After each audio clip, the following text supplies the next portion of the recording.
680's Richard Southern joins us. Yes, Look I'm who's back. I am. Welcome back, Francis. Thank you. Thank you. Tell everyone, you miss me? you had a really cool trip. Tell everyone where you were. I went to the Olympics. How cool with was the that? kids. Yes, how just to watch, not to work. It was amazing.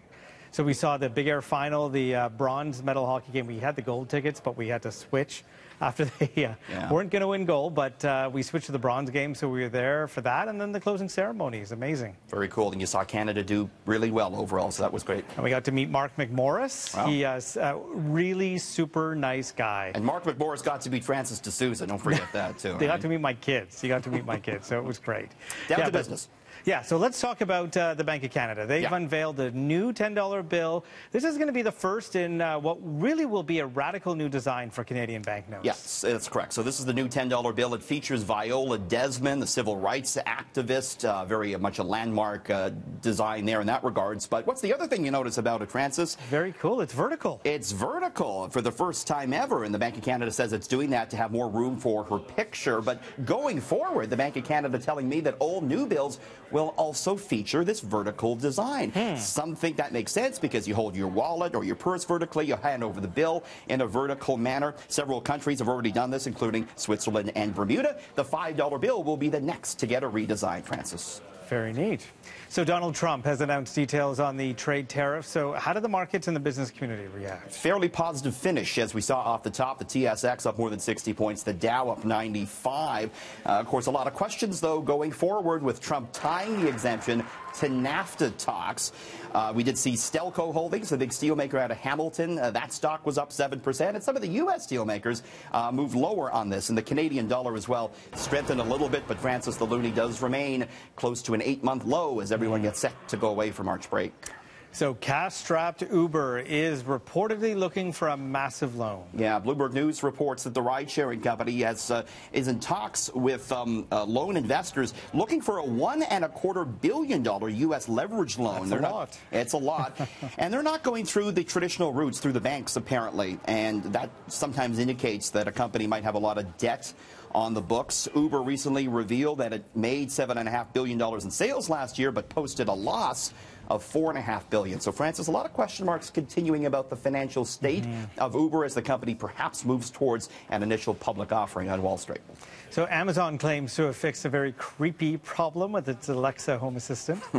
This was something a lot of people were saying that their Alexa devices were laughing at them out of the blue without being prompted. Take a look.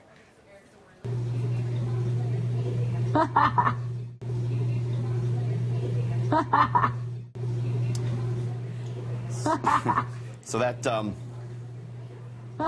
yeah, so that's not what you want to hear. Something creepy. That's a little creepy. Yeah. And you know, this came depending after on what you're doing or your state of dress. Yeah, you're just hanging out and it's laughing at you. Yeah. This actually came after another problem this past Monday with the Alexa device. It actually stopped talking altogether. I had an issue with it. Take a look. Computer, what time is it? Sorry, I'm having trouble understanding right now. Please try a little later. I had no idea what time it was for like hours. I didn't know what to do. What did you do? And then it laughed at you when it finally came back online. I'm not talking to Alexa anymore. Anyways, Amazon says it's fixed this issue. They've changed the wording of as far as make Alexa laugh. That was a phrase that actually made it laugh. It was misinterpreting it. So they fixed it, they say, and Amazon investors, they're laughing all the way to the bank. The stock's at a record high. Yeah.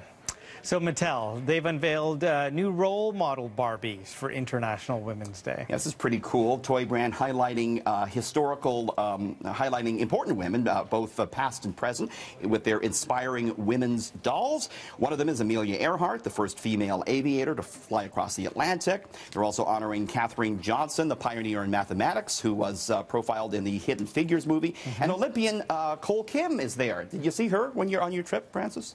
U.S. Olympian? No, I didn't see her, but I did watch Hidden Figures on the plane. Yeah, it's a pretty good movie. Anyways, these dolls coming out later in the year. They're also going to come with information regarding who these women are, so that's pretty cool. McDonald's actually flipped its iconic sign for International Women's Day. Yeah, it did. So the iconic M, the golden arches, flipped upside down to look like a W for International Women's Day. They actually did this outside in one of their U.S. restaurants, and they changed some of the branding in some of their U.S. restaurants, and they did this as well online and on their Twitter profile. McDonald's says 6 out of its 10 restaurant managers are women, and it wanted to honor their accomplishments, though. This was pretty controversial, though, wasn't it, Francis? It apparently was. So, Richard, thank you for that. Let's go to that part of the story now. So, a lot of backlash to that move with McDonald's. Talbot, you're tracking some of that reaction. Yeah, Francis, the fast food giant, taking a super-sized serving of backlash from people who feel flipping a letter is nothing more than an empty gesture. Acid Blonde asks, how much did it cost McDonald's to flip their arches? How about leave the arches alone and just give females equal pay throughout your corporation? Didn't think so. Jack adds some heat to the roasting. Today, McDonald's is celebrating all of our female employees. That's why from now on, we will be paying our staff minimum wage. Jen with a facetious tweet.